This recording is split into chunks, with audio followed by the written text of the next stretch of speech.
Alhamdulillah pada malam hari ini kita masih diberikan ribuan nikmat dan semoga nikmat ini mampu mengantarkan kita untuk bisa lebih baik di hadapan Allah Subhanahu wa taala. Mari kita lanjutkan kajian surat Al-Mulk ayat yang ke-16.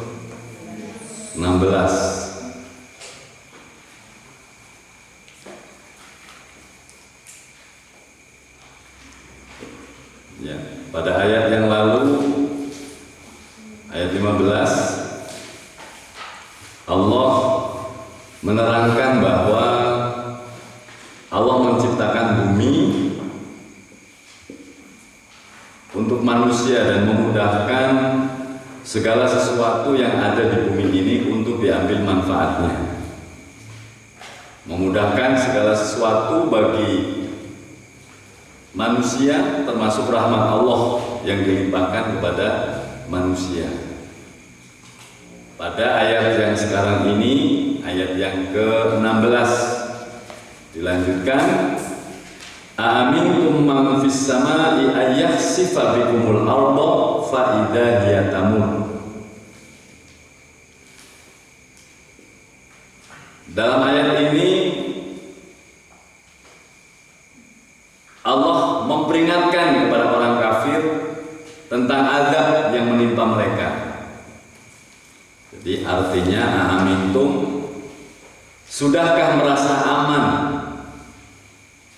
kamu bahwa Dia yang di langit tidak akan membuat kamu ditelan bumi ketika tiba-tiba bumi tergoncang. Aamintum onoto rasa aman sopo siro. Apakah kamu sudah merasa aman dengan man fis sama, man fis sama, man seseorang ataupun zat fis samai yang ada di langit. Nah, ini yang ada di langit ini siapa ini maksudnya? Apa malaikat? Apa Allah? Apakah kamu sudah merasa aman dengan Allah? Kenapa dikatakan fis sama, di langit? Langit kan nang dhuwur. Iku maknane kalau yang di atas itu lebih berkuasa dengan yang di bawah. Nah, kuwi. Jadi maknane apakah kamu sudah merasa aman dengan zat fis sama? Dikatakan fis sama karena langit adalah tinggi, artinya yang tinggi itu lebih berkuasa, lebih menguasai. Takut dengan apa? Ayah sifat bikumul arda. Ayah sifat membalikkan ataupun menjungkirkan bikumul arda dengan yang namanya bumi. Opo kowe wis ngrasa aman dengan Allah, dengan tingkah lakumu yang jelek itu, kamu tidak takut kalau bumi ini apa tadi?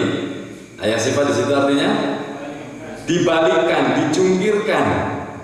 Faidah ya tamur, dan dengan tiba-tiba bumi itu bergoncang, bergerak, berputar. Jadi ayat ini Allah memperingatkan kepada orang-orang kafir azab yang akan menimpa mereka apabila tetap dalam kekafirannya. Jadi peringatan ini diberikan Allah karena mereka seakan-akan orang-orang kafir itu merasa terhindar dari siksa Allah yang akan ditimpakan kepada mereka. Jadi wong-wong kafir sing elek iku dengan tingkah lakunya yang jelek, ikilah kehebatan setan, menjadikan hatinya merasa aman dengan siksaan Allah. Ya bukan hanya orang kafir, umat Islam yang sudah melampaui batas dosanya, dia sama sekali tidak terpikirkan akan siksaan Allah. Dia merasa aman. Jadi banyak sekali, makanya ayat 16 ini memperingatkan kepada mereka, Aamintum man fis samai ayakhsifa bikumul ardo. Apa kamu sudah merasa aman dengan bumi Allah ini? Kalau seandainya tiba-tiba bumi itu ayakhsifa fa idza hiya tamur, terjadi gempa dan bumi itu pun akan berputar, bergoncang dengan hebatnya. Itu salah satu daripada siksaan Allah. Jadi ayat ini ditujukan kepada mereka, orang-orang kafir atau orang-orang yang hobi berbuat dosa. Jangan pernah kamu merasa aman, karena Allah sangat berkehendak setiap saat. Faida, tiba-tiba setiap saat bisa terjadi yang namanya goncangan bumi. Setiap saat bisa terjadi yang namanya gempa bumi. Setiap saat bisa terjadi yang namanya gunung meletus. Ya, gunung meletus, gunung mega, gunung. Nah ini jadi, padahal Allah itu sangat mudah. Inilah sifat Allah yang Rahman, menunggu kepada mereka yang apa itu namanya banyak dosa atau mereka yang kafir. Kalau pada nantinya mereka bisa mendapat hidayah dan petunjuk. Ketika mereka bertobat, mendapatkan hidayah dan petunjuk, maka siksaan itu tidak diterima lagi oleh mereka yang bertobat. Nah ini, jadi ayat ini sangat tampak bukan hanya kepada mereka, mungkin kepada kita semua. Jangan pernah kita merasa aman dengan yang namanya perbuatan-perbuatan yang dosa. Ini. Jadi mereka justru orang-orang kafir itu, dengan ayat ini orang-orang kafir itu merasa telah mendapat rahmat dari Allah dengan banyaknya dunia yang mereka miliki.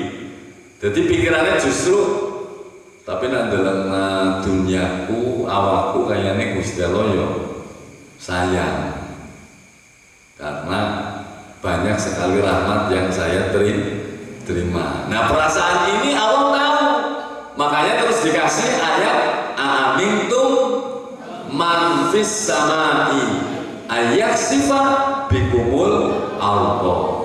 Nah ini, jadi tanda-tanda kekafiran mereka di mana? Tanda-tandanya di ucapannya, merasa diri bangga dengan apa yang dimiliki. Dengan kebanggaannya timbullah kesombongan. Dengan kesombongan itu tandanya di mana? Menyepelekan orang kecil, menyepelekan orang bodoh, menyepelekan orang miskin. Nah, ini perasaan ini Allah tahu, sehingga Allah ancam mereka dengan surat Al-Mulk ayat yang ke-16. Apakah kamu merasa aman dengan perbuatanmu itu? Dengan man fis sama, zat yang di langit, ayakhsifa bikumul ardo, untuk menggoncangkan yang namanya bumi. Kalau kemarin bumi dilunakkan, dalulan bagi mereka yang beriman ataupun manusia-manusia yang tunduk dan patuh kepada Allah. Nah, oleh karena itu Allah memperingatkan kepada mereka dengan mengatakan, "Hai orang-orang kafir, apakah kamu sekalian merasa aman, merasa terhindar dari azab Allah? Padahal azab Allah itu pasti menimpa mereka. Itu sudah janjinya."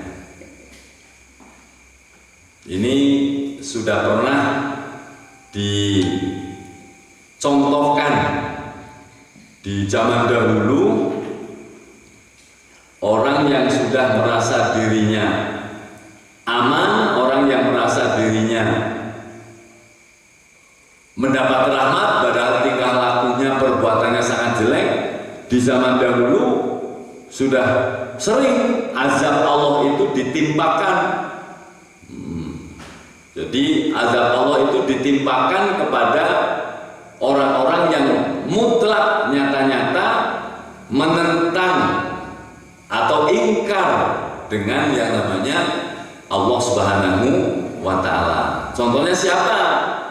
Contohnya di zaman Nabi Musa. Nabi Musa itu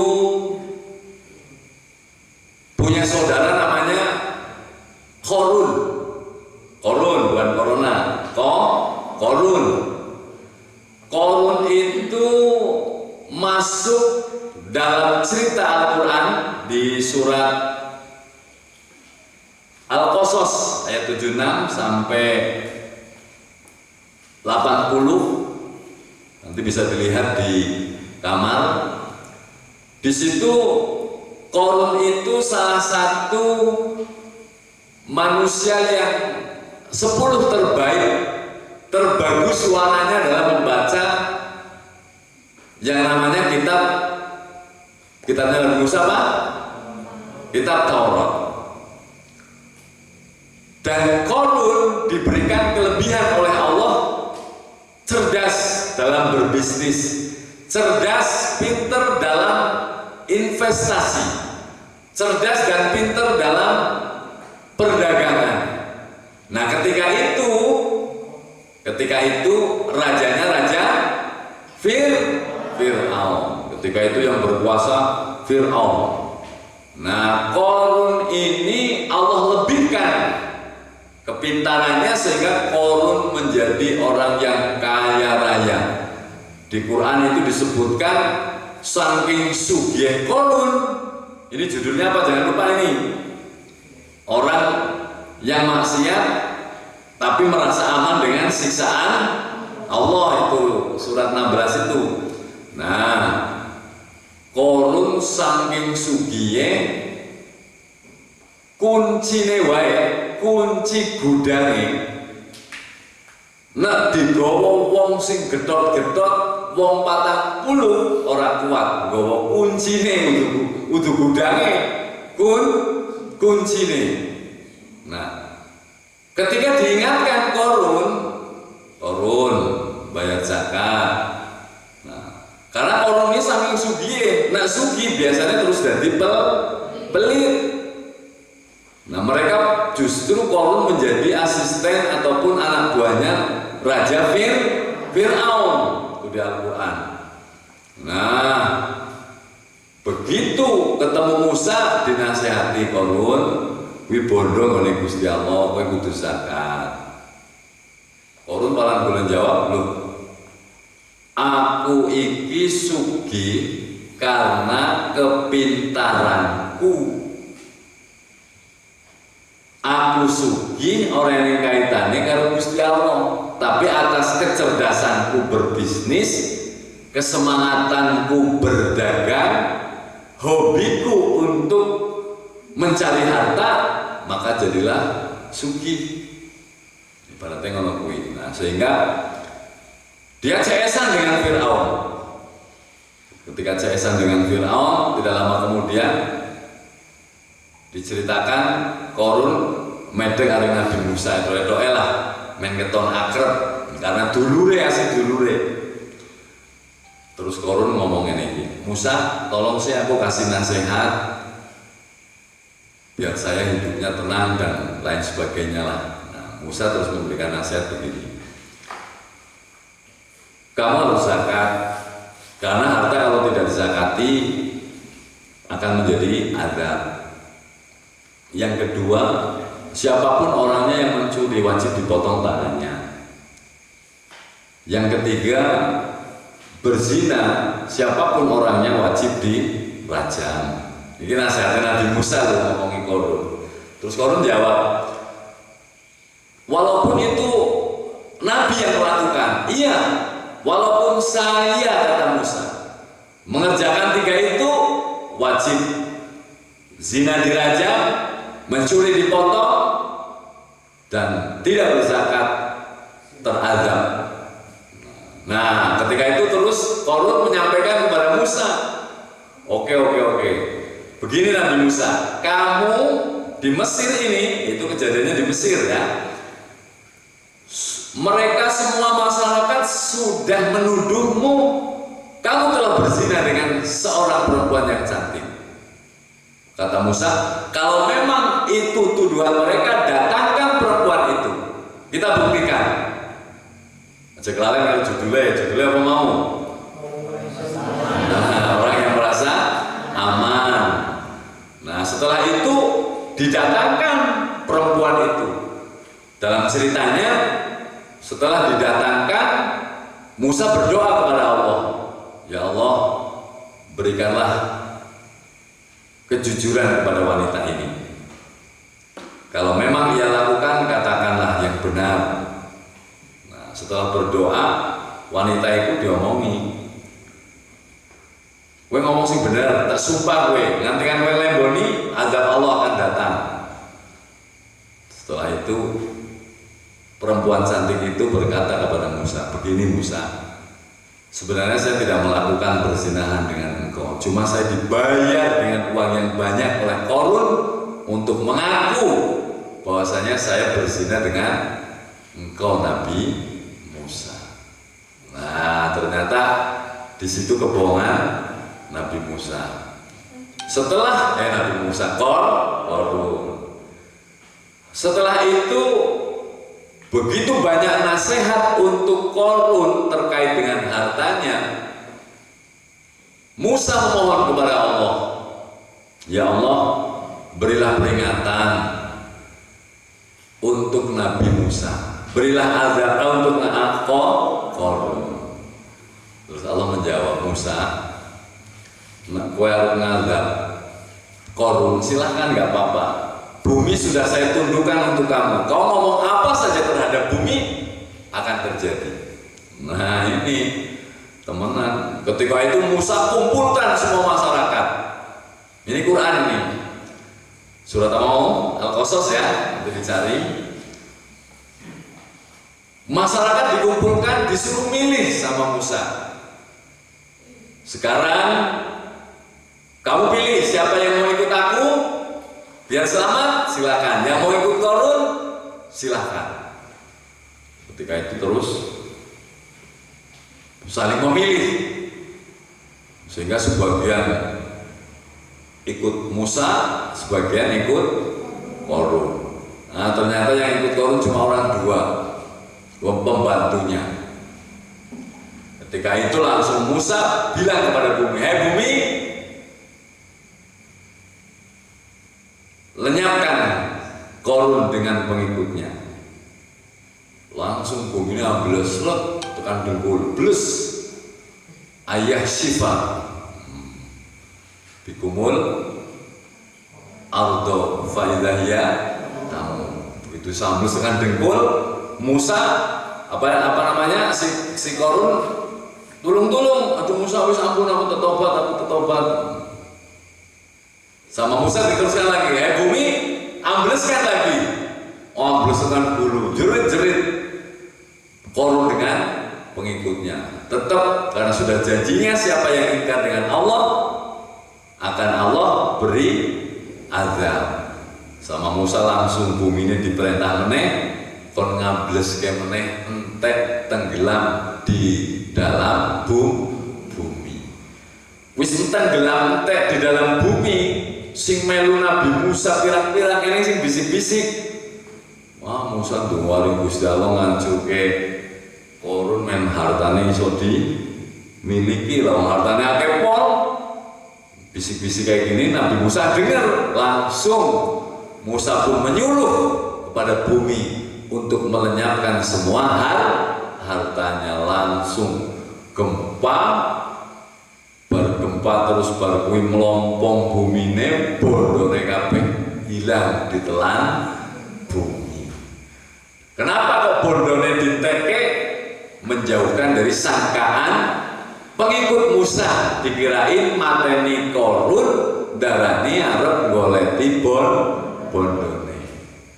Nah, setelah itu sampai terkenal sampai sekarang itu di daerah Mesir sana, eneng sebuah bahasanya seperti sungai sing biyen bekase korun.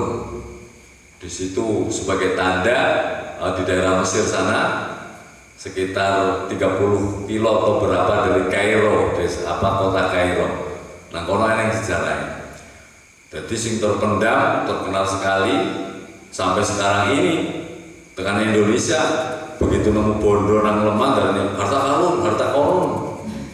Padahal karun asal kata korun kuwi. Namu emas, harta karun. Wah, jadi hartanya korun itu memang luar biasa, terpendam di dalam bumi. Gua perlu nemu tugelan gagang sapu nang jero. Apa namanya? Lemah ngeduk pondasi ku harta karun. Jadi karun berasal dari sejarahnya korun Nabi Musa itu di zaman Fir'aun. Nah itu, jadi aamintum man fis samai ayakhsifa bikumul ardh. Jadi itu juga peringatan kepada kita semua.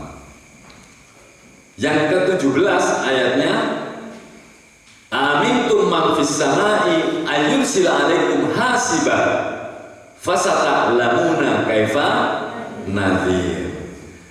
Ayat yang ke-17 di situ diartikan, atau kamu sudah merasa aman bahwa Dia yang di langit akan mengirimkan badai yang berbatu.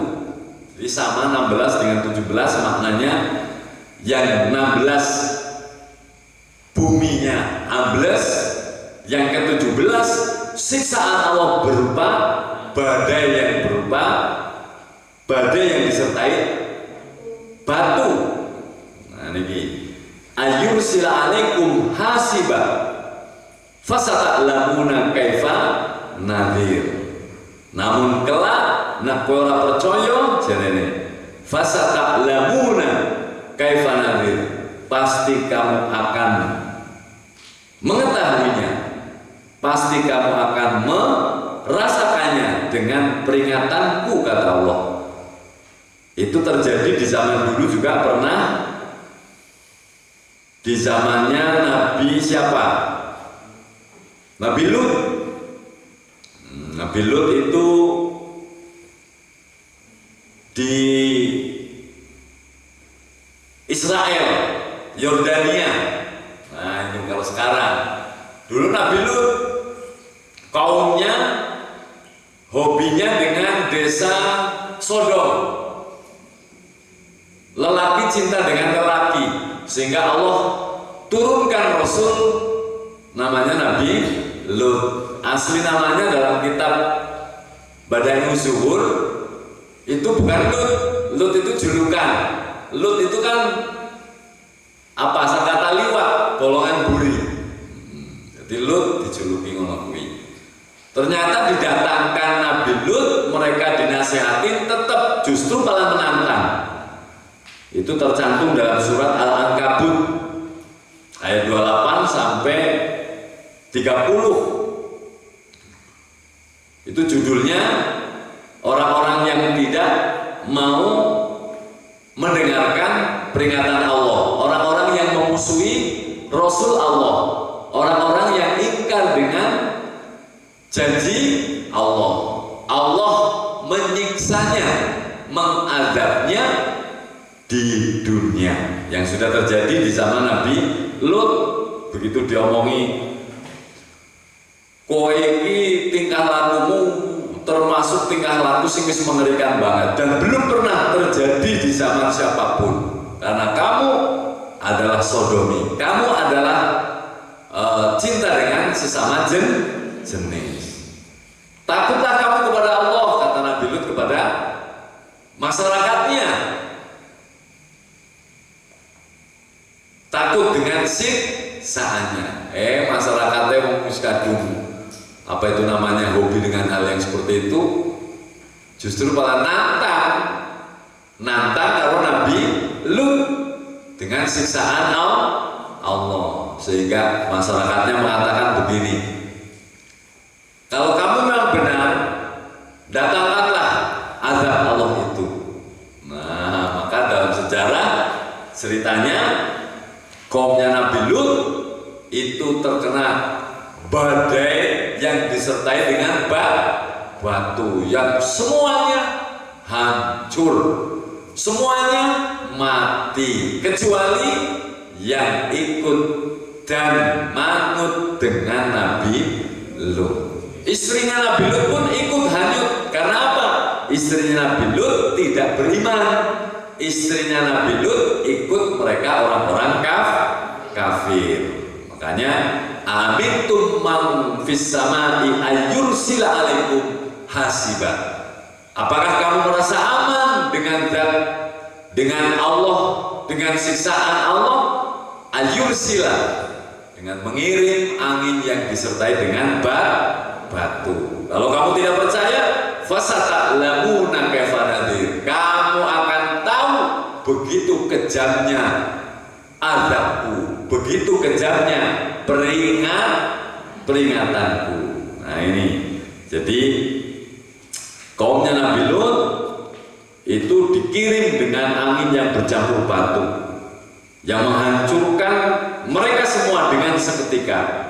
Ingatlah, azab yang seperti ini telah dirasakan oleh Nabi Lut.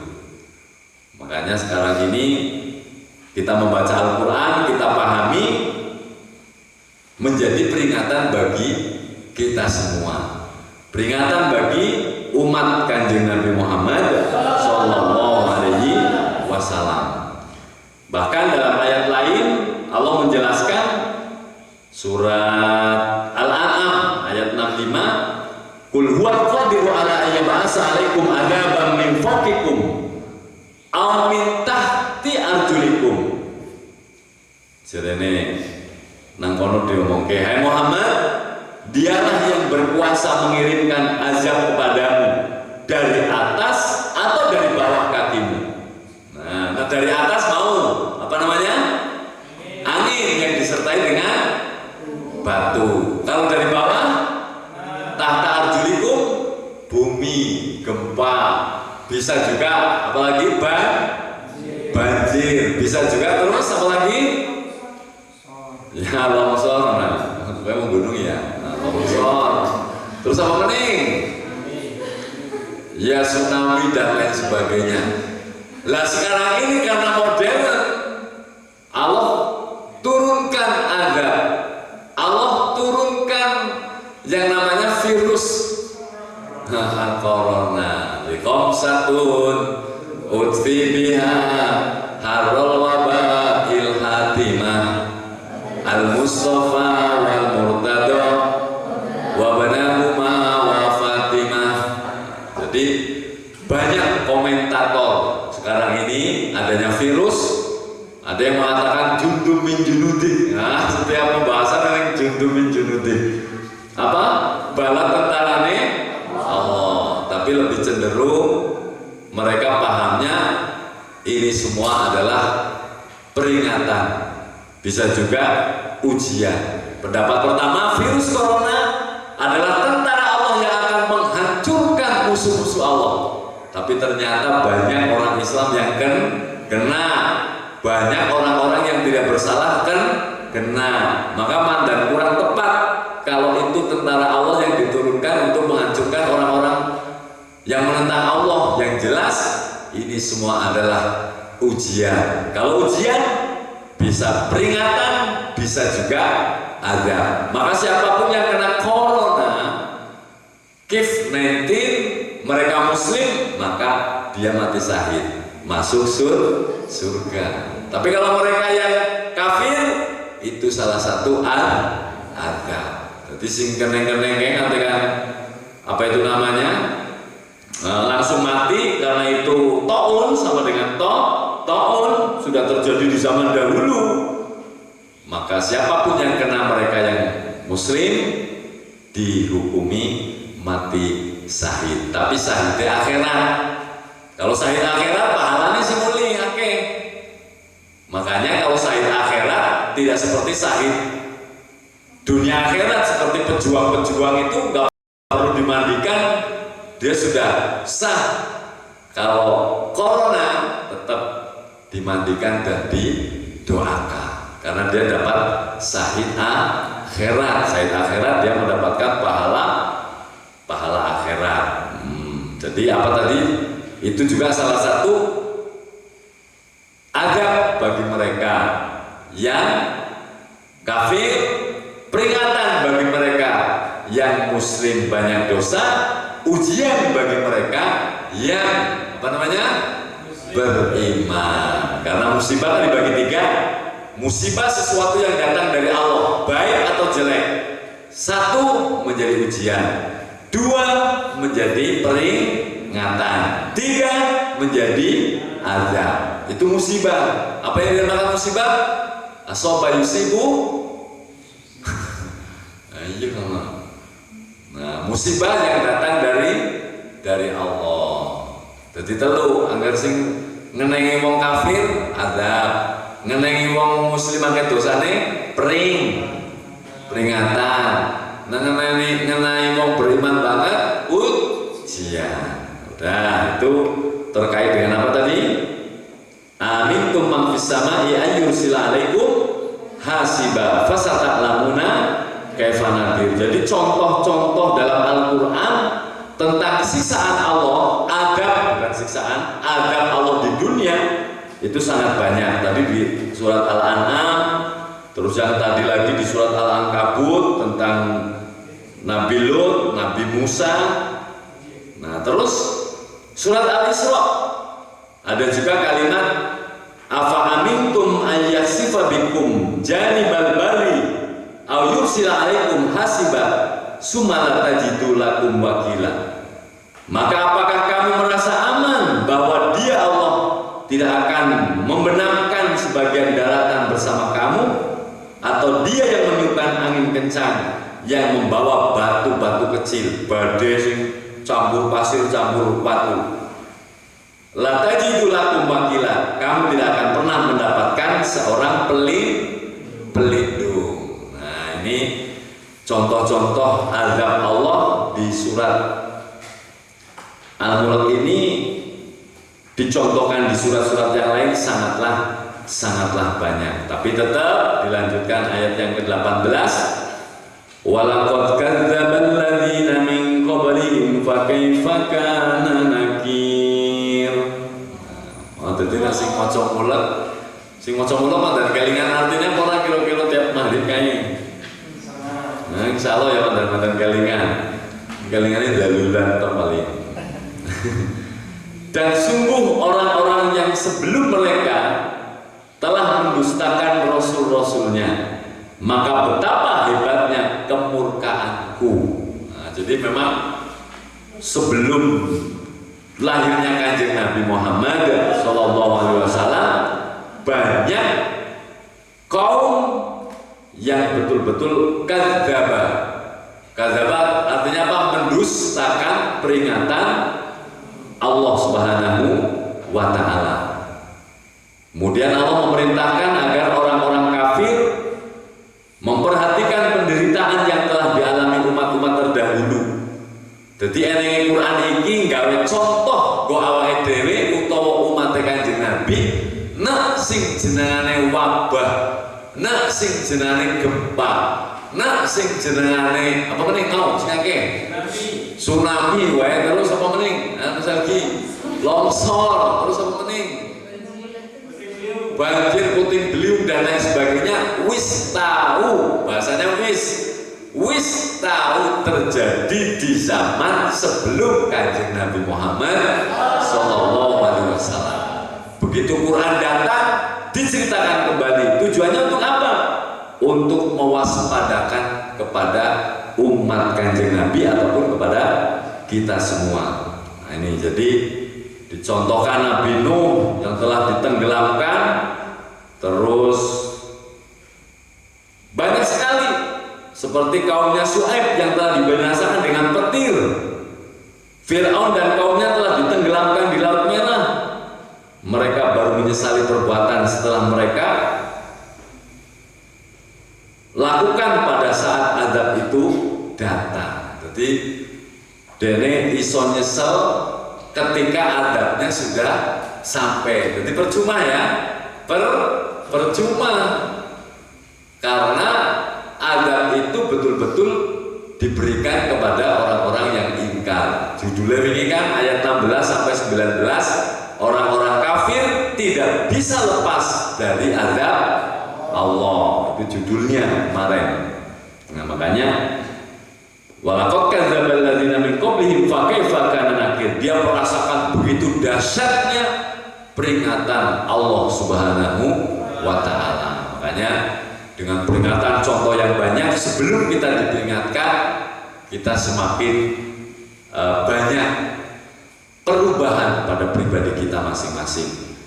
Seandainya santri, ya terjadi adabnya santri ilmune orang manfaat, adabnya santri ilmune apa uripe susah, adabnya santri dan lain sebagainya. Itu juga sudah terjadi di zaman dahulu, contohnya banyak. Makanya kita kiat-kiat menyamakan, mengkiaskan dengan yang namanya cerita-cerita yang ada di dalam Al-Quran ini, agar kita menjadi selalu orang yang waspadalah. Nah itu ayat yang berapa tadi? 18. Sudah moco Al-Mulk. Walaupun kita punya lagu apa? Perapatan dan bertelur yang banyak tol. Nah, mau mending sih puji-pujian tol banget. Mau semua puji-pujian di Om Santun, ya orang ketemu. Nah itu kita minimal membaca walaupun satu ayat ada yang teringat, karena kita sudah mengkajinya. Mengkaji bersama. Nah, ayat yang terakhir terkait dengan judul orang-orang kafir tidak bisa lepas dari adab, bukan siksa. Kalau siksa itu di akhirat, ini azab. Sama seperti santri waktu tanya begini, Allah itu tidak mengampuni dosa musyrik. Allah mengampuni semua dosa kecuali musyrik, ya toh? Nah, tapi di Al-Quran sopo sing takon ngene apik banget pertanyaane. Dipikir tapi orang sing pikirnya udah terus rapi. Terus nang Quran ngomong ke sesungguhnya Allah akan mengampuni semua dosa. Nah, jadi bertentangan. Quran ngomong ke Allah mengampuni semua dosa, tapi eneng sebagian Quran ngomong ke Allah tidak akan pernah mengampuni dosa yang namanya musyrik. Piye kuwi? Tahu. Nah, ternyata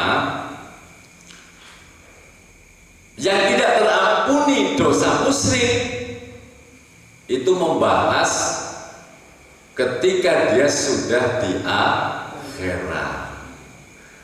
Wis nang akhirat dosa musyrik ora bisa diampuni. Allah mengampuni semua dosa kecuali musyrik. Tahu belum ora? Nah, itu ketika di akhirat. Selain musyrik, banyak yang terampuni umat Nabi. Mungkin karena dia punya amal banyak, dosanya akeh, tapi yang kelebihan amal, ahli sodakoh atau ahli menerima keadaan, sehingga amal yang baik ini mampu menghapus dosa-dosanya. Atau dia mendapatkan syafaat, sering baca sholawat, tibil qulub wadawai. Oleh syafaat terampuni dosanya, bisa juga. Tapi kalau musyrik tidak bisa terampuni. Wis nang akhirat. Adapun keterangan satu tentang Quran, Allah mengampuni semua dosanya ketika di dunia. Musyrik tobat terampuni semua. Maksudnya apa?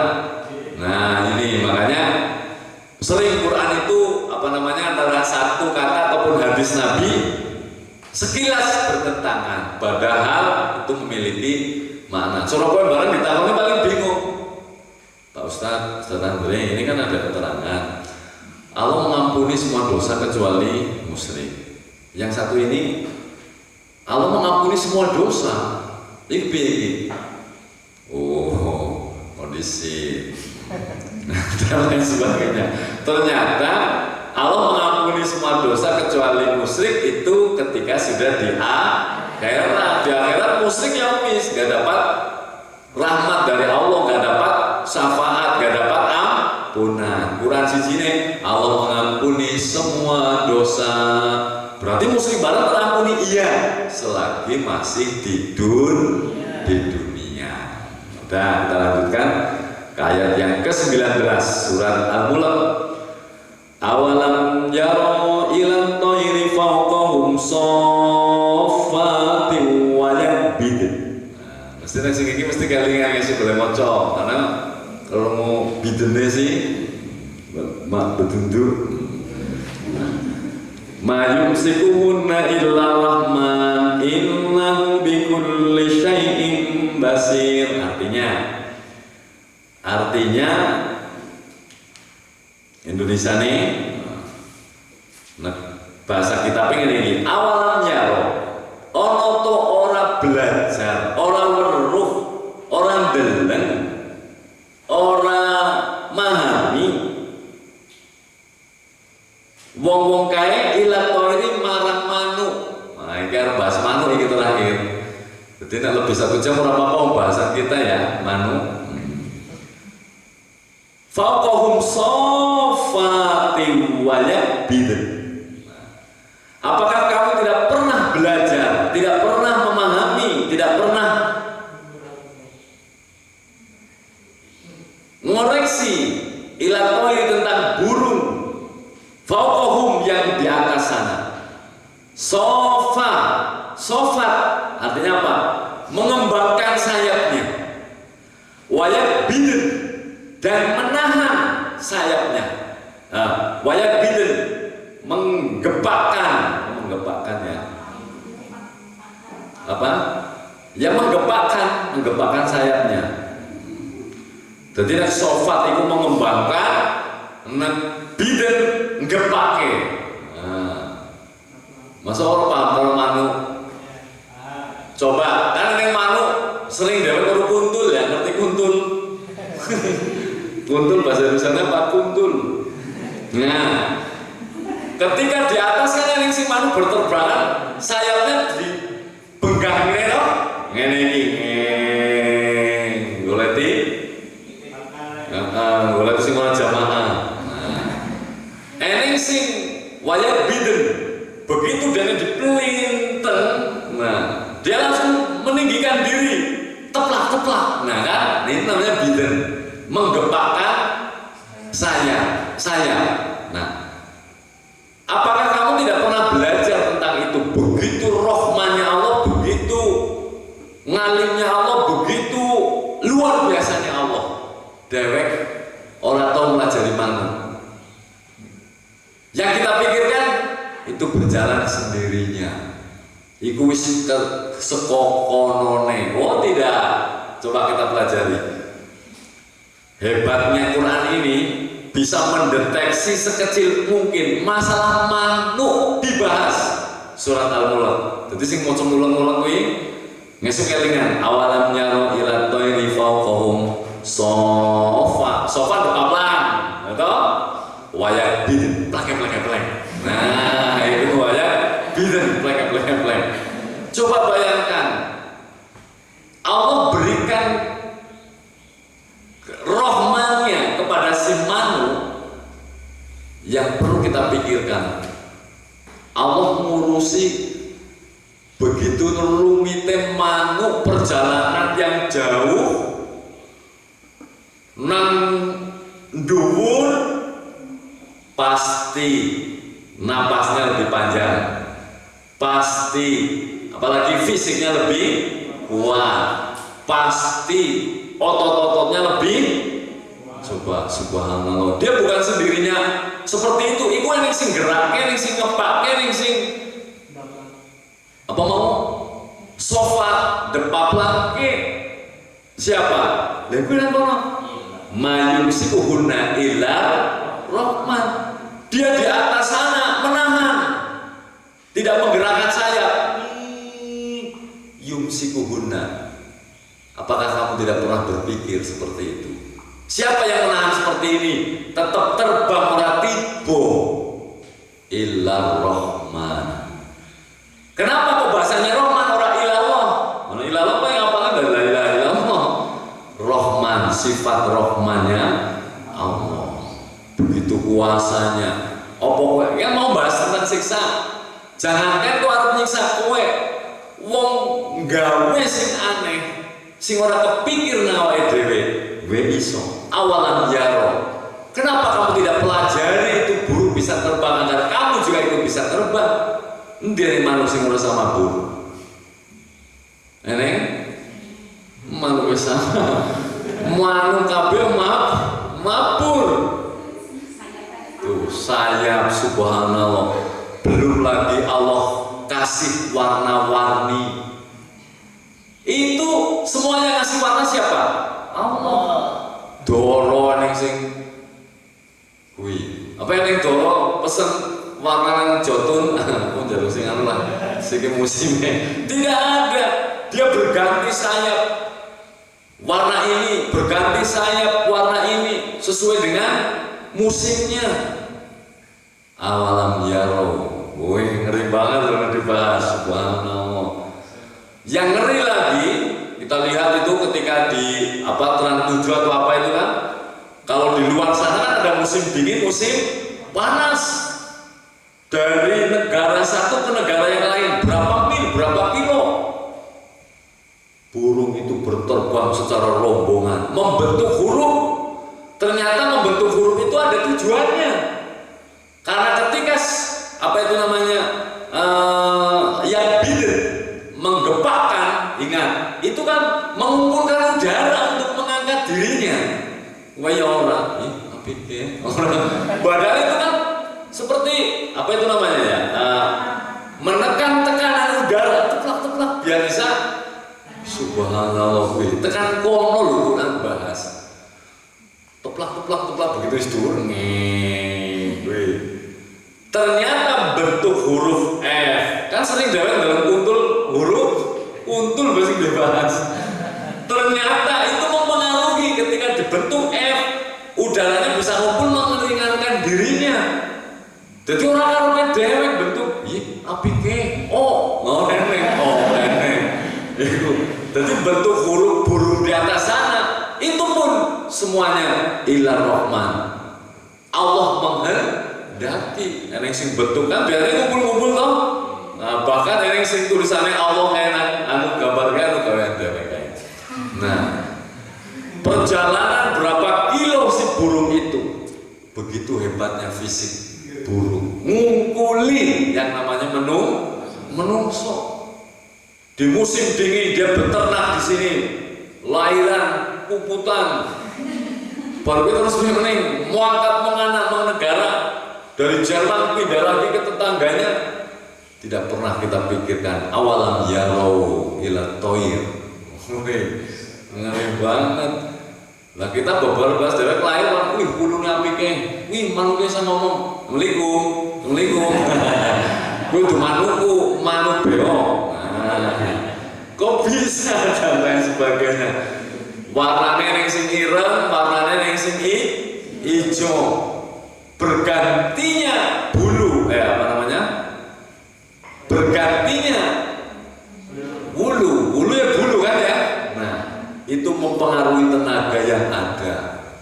Subhanallah, otot yang paling besar paling tidak dalam keterangan yang lain itu yang di dada yang paling gede. Jadi manuk itu yang paling gede otot di depan karena mengangkat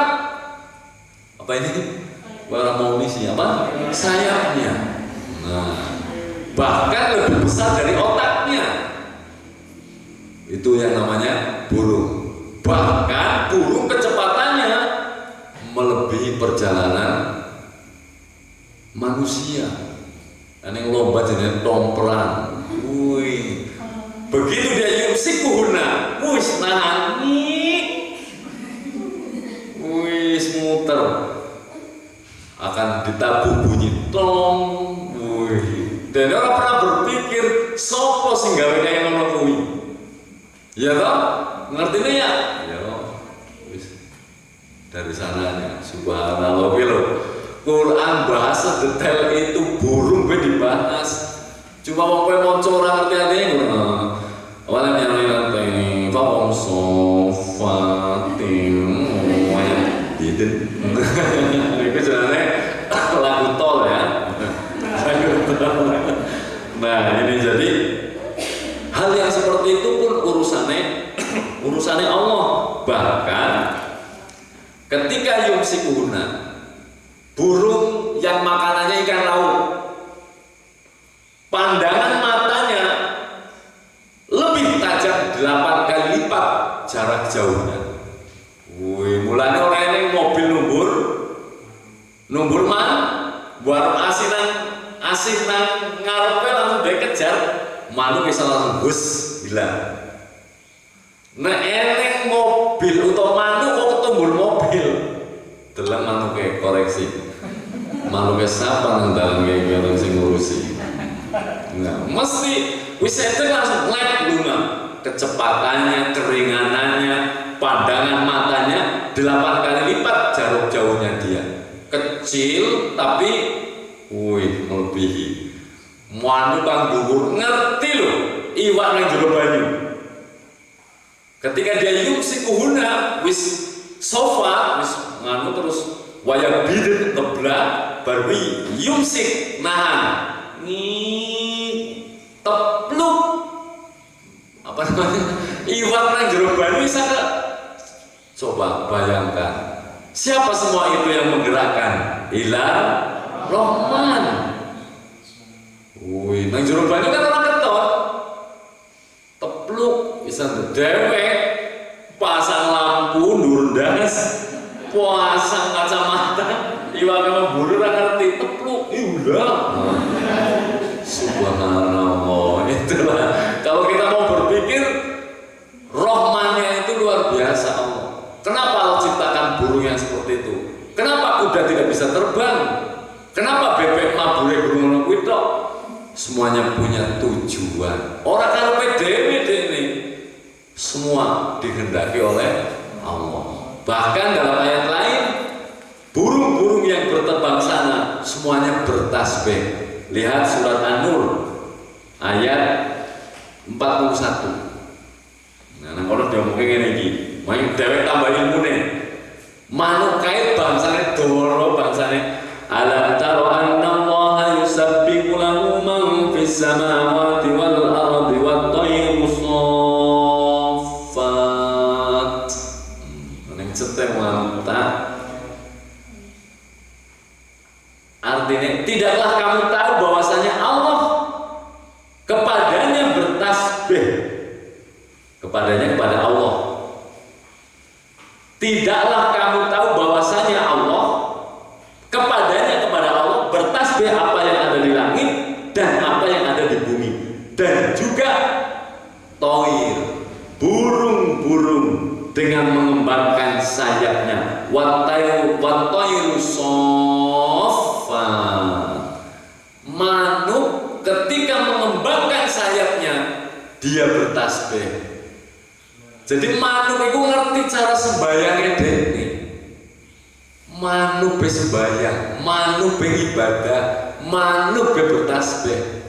Mulane kowe dari santri kok ibadah sembayangnya manuke kalah karo manuke. Doro-doro kae bertasbih iki dalile doro manuk iku bertasbih. Lah iku surat Al-An'am kok digoleki ayat 41. Kullun qad alima sholatahu wa tasbihahu. Semuanya manuk ngalima sholatahu, ngerti tata carane sholat. Sholatnya manuk wa tasbihahu dan cara bertasbihnya. Wallahu alimun bima tak malu dan ya sama pinter kaitannya karo sholat, tasbih, kepakan manuk.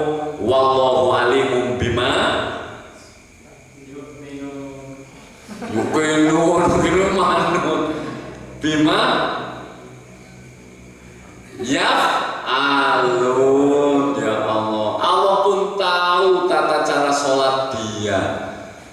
Lalu Al-An'am lah kulun qad alima semuanya kulun kabeh manuk ngerti carane sholat. Surat apa mau surat apa nih?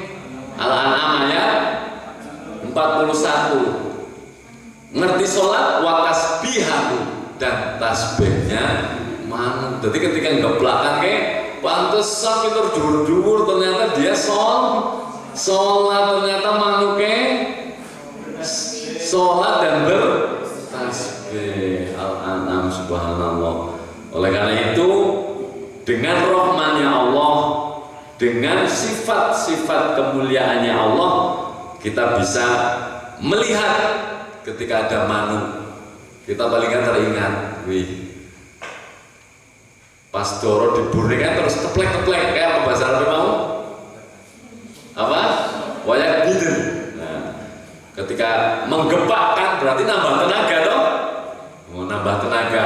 Ketika dia sofat mengembangkan berarti dia nyantai, tapi kan orang tiba toh. Nah, sopo sing iso ngangkat ngono kuwi. Nah, itu paling gak dewek langsung, oh subhanallah. Itulah yang namanya tadabbur alam. Anak-anak sekolahnya sih pada pamitan tadabbur alam, itu kan mikirna alam, baru langsung bismillahirrahmanirrahim, subhanallah.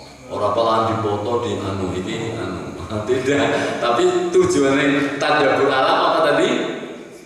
Bismillahirrahmanirrahim, menyebut nama Tuhanmu. Subhanallah, manuk lu, urung bahasing lain ini dibahas manuk. Nah, jadi itu bisa disimpulkan ayat 16 sampai 19 surat Al-Mulk yang menjelaskan tentang orang-orang kafir tidak bisa jauh dari azab Allah bisa disimpulkan.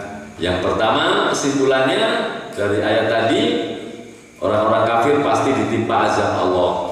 Tidak seorang pun dari mereka yang luput dari siksaan. Seandainya mereka memperoleh kesenangan duniawi, bukanlah berarti mereka akan terhindar dari azab, siksa. Yang kedua, Allah Maha Kuasa mendatangkan segala macam bentuk azab sesuai dengan yang dikehendakinya. Kesimpulan yang ketiga, malapetaka yang telah menimpa umat-umat yang terdahulu itu disebabkan karena mereka telah mendustakan para rasul.